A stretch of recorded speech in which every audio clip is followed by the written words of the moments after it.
Fellas, new worst possible thing that could ever happen to me just dropped. And I know I'm not the only one. That's right, Netflix is in talks and is most certainly going to acquire Warner Brothers and all the film rights Warner Brothers has. Just imagine it, a million more failed Looney Tunes series with a Netflix original tagged, plastered all over the screen, with a possible K-pop Demon Hunters collab now, because now they could do that. But don't worry, Dune Part 3, no movie theatrical release anymore. Just straight to streaming. No DVD release, no metal books, nothing. Just eternal subscription suffering.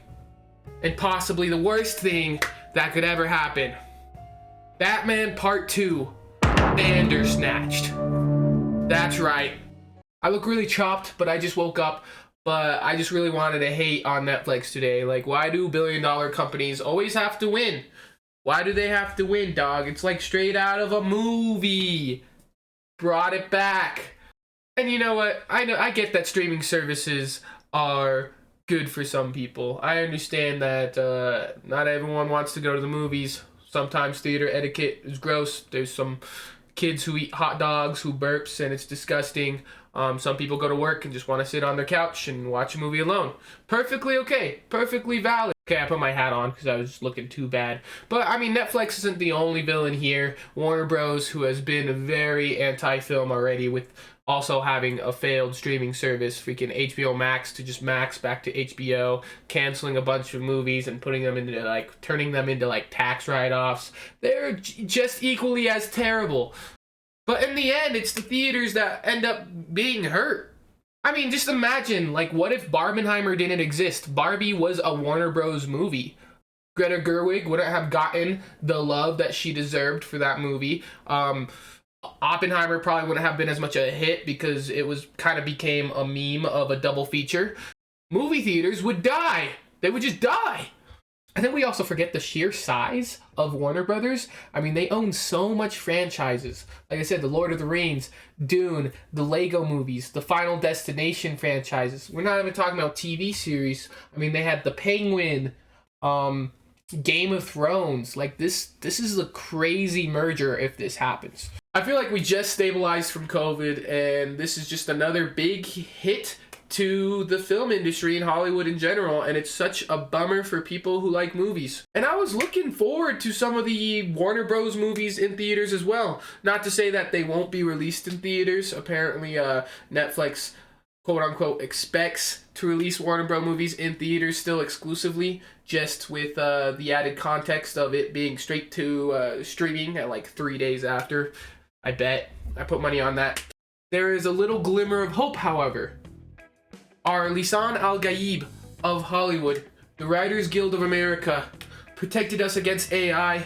Maybe they could protect us against this Netflix merger so we could still go to the movie theaters to watch Lord of the Rings. Baby, and I don't even like Lord of the Rings like that.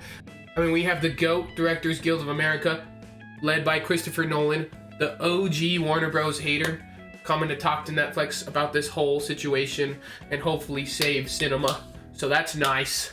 And it sucks because I'm part of the problem. I support Netflix. I have a Netflix subscription. I want to watch Hubie's Halloween, Happy Gilmore 2, K-pop Demon Hunters, Stranger Things. No, I don't watch that. I actually, yeah, I've never watched that before. And that's where the movie theater experience kind of dies. You know, people get busy, people get lazy, people don't have the time to go to the movie theaters, shill out $20 to watch a movie that they could wait in a month and watch on the couch for free. Free. And for the people who believe in that, Netflix will raise their prices. They will put movies behind a paywall.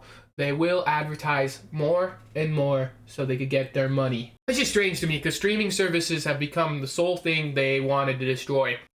They were supposed to grab cable by the neck and just pummel it to the floor and curb stomp it, but instead they're doing that to movie theaters.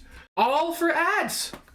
All for ads. The subscription doesn't pay enough bills anymore. They need ads, subscriptions, subscription tiers, and it's just gonna get more convoluted. And all of that just to have my favorite hobby be in kind of its own financial crisis in itself, which is really sad to see. And I hope I'm not the only one who sees that way. Thank you so much for getting this far into the video. What's your opinion on this? Do you think the movie industry, Hollywood, is just dead? Are we cooked? Are streaming services the new? Let's have a discussion down below. It kind of helps my video out, so if people ask you that, that's why they ask you that. But yes, please comment, like, and I appreciate you guys. Let's hope movies bounce back from this.